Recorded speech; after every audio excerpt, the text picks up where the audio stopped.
Hi, Mark Gilbert here. Thanks for clicking in on this video. Have you ever had a question or issue in your life that you wanted to gain some guidance on? If you're like most folks, including myself, the answer to that question is yes. What would you think if I told you that there is information, wisdom, guidance that's around you all the time, that you can tap into it and use it for helping you in living your life and making your choices? Sounds good, doesn't it? That's the topic I want to explore in the next few minutes in this video. I want to offer you why I believe this information is available to you, and then give you 5 techniques that you can easily use for tapping into the information. Now, the cool thing is, even if you don't believe the why I believe this information is available, the techniques I'm going to offer are going to be useful to you either way. So you can blow off everything I'm saying in the early part and use the techniques. This whole idea of tapping into the universe came up for me again when I was recently watching the Ken Burns PBS series on country music. If you haven't seen it yet, I highly recommend it. It's a great story, but one of the things that I got from watching the video is just this guidance that we receive in terms of the creative spark that's within us. Specifically, at one point in the video, he talks about the songwriter Jimmy Rogers in the early days of country music, and where Jimmy felt like the information in his songs, that his songs came from some external source that he labeled as God. Similarly, later on, Hank Williams had the same experience. The songs that he wrote, he says, came from somewhere outside of himself, and he too used the description of God for it.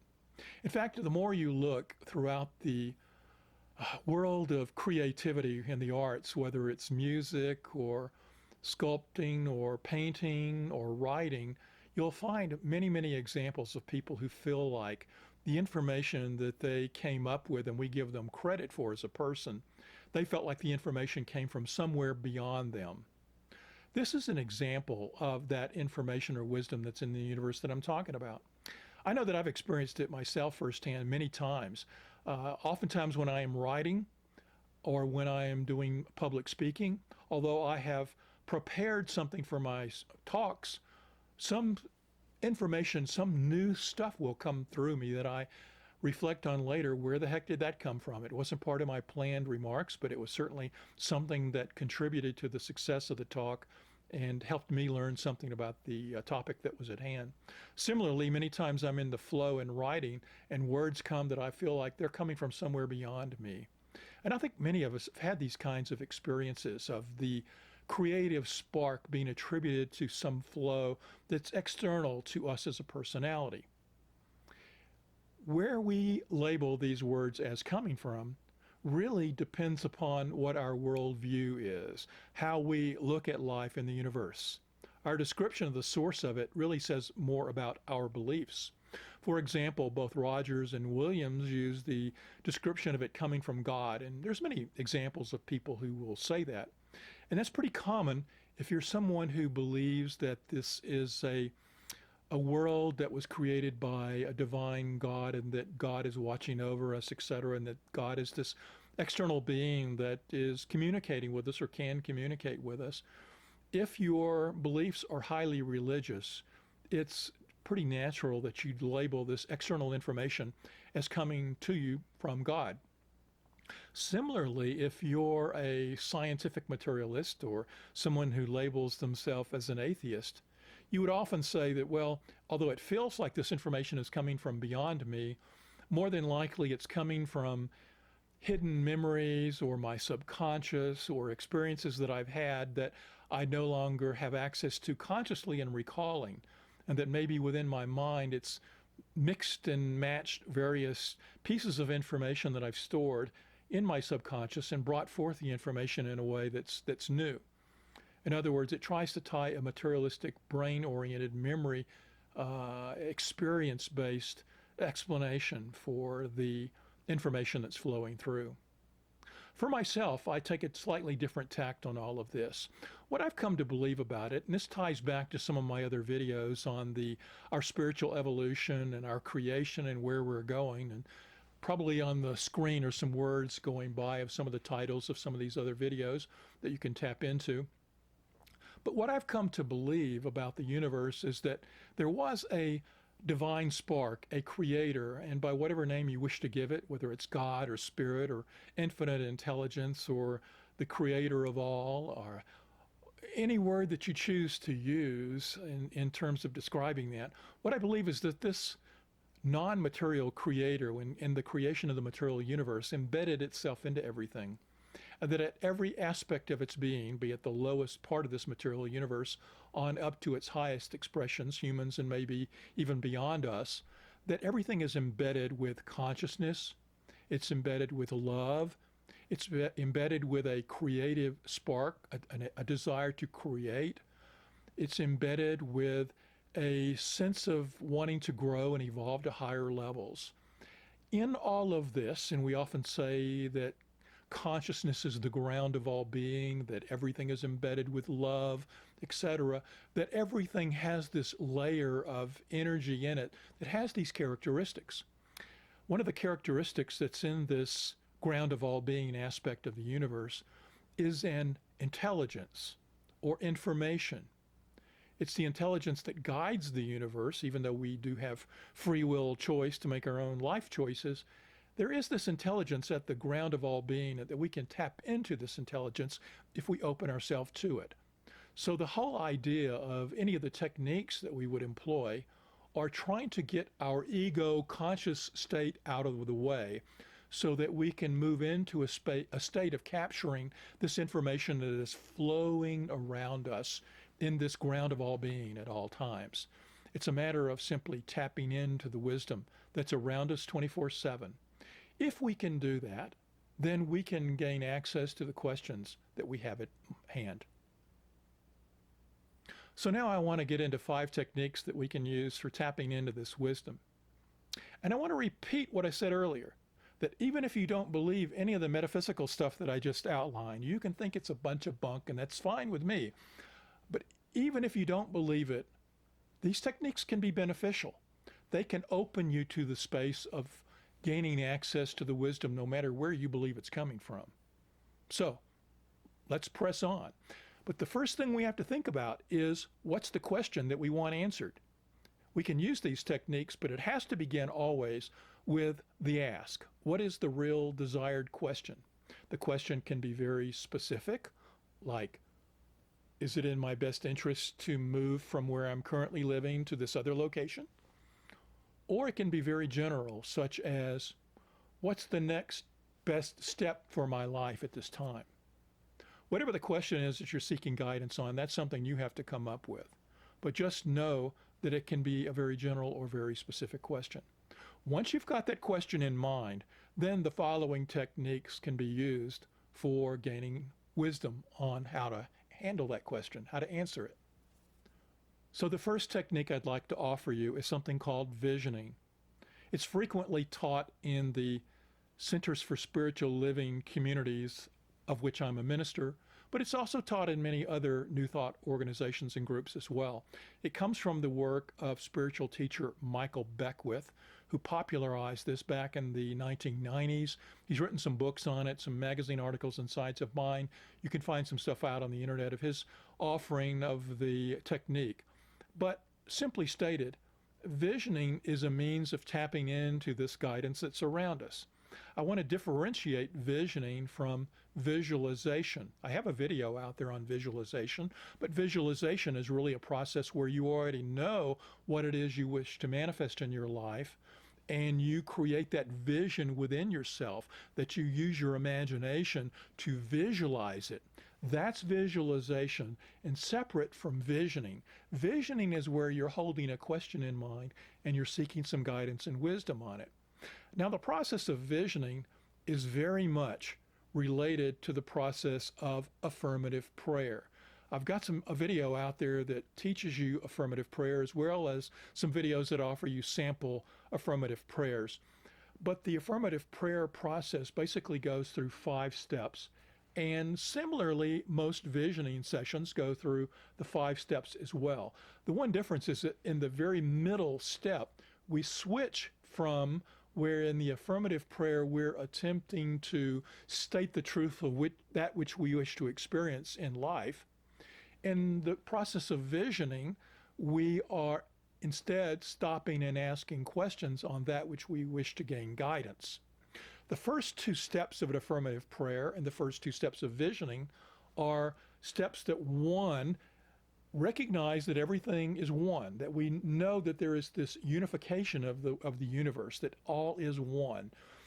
That's something that we don't normally think about or experience in our day-to-day affairs. So the very beginning thing is to try to shift our focus from being externally focused with discrete objects in life to a movement to recognizing that everything is one and everything is interconnected.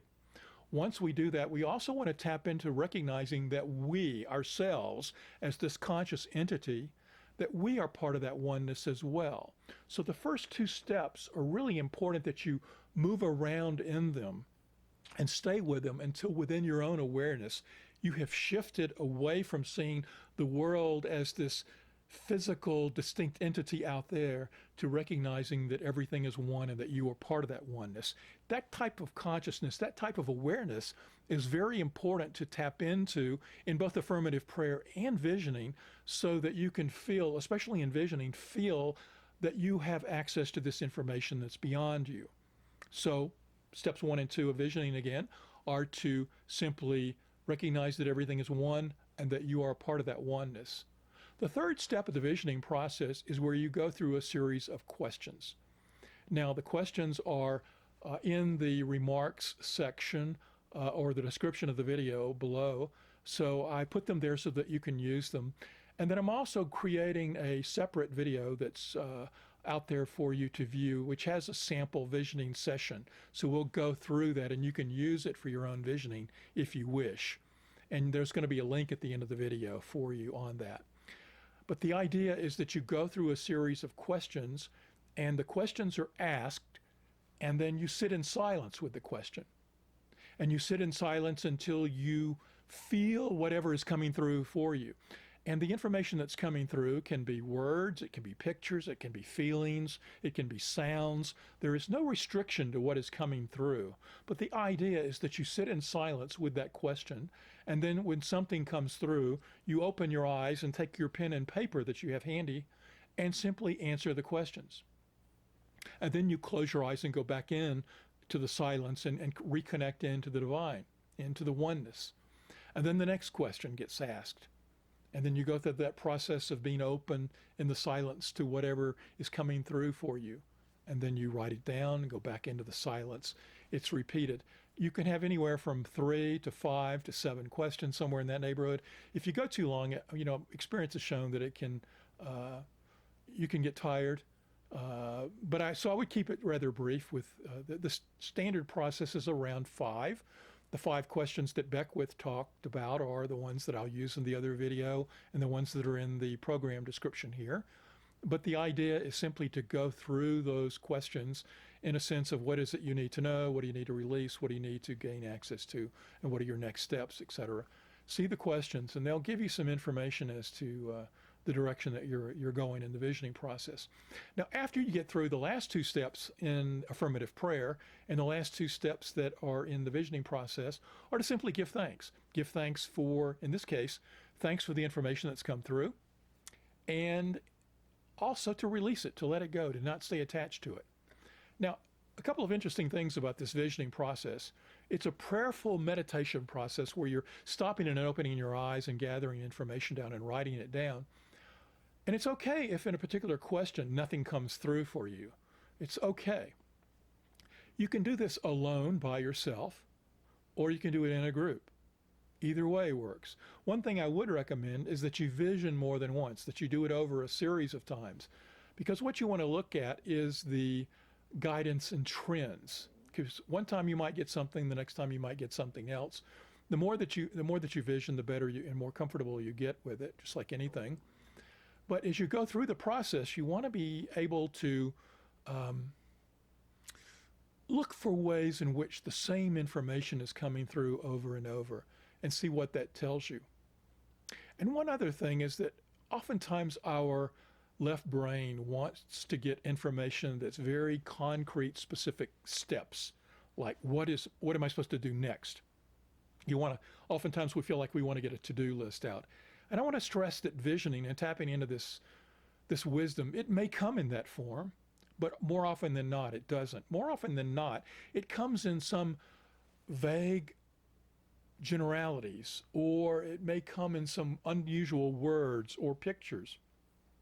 And the idea is to sit with that information that's come up and just continue to be open to it. In fact, it's been my experience that even after I've gone through a formal visioning experience, that other things will come up in my life after that, and that I need to be open to the other wisdom that flows even after the formal visioning session. Okay, so that's visioning.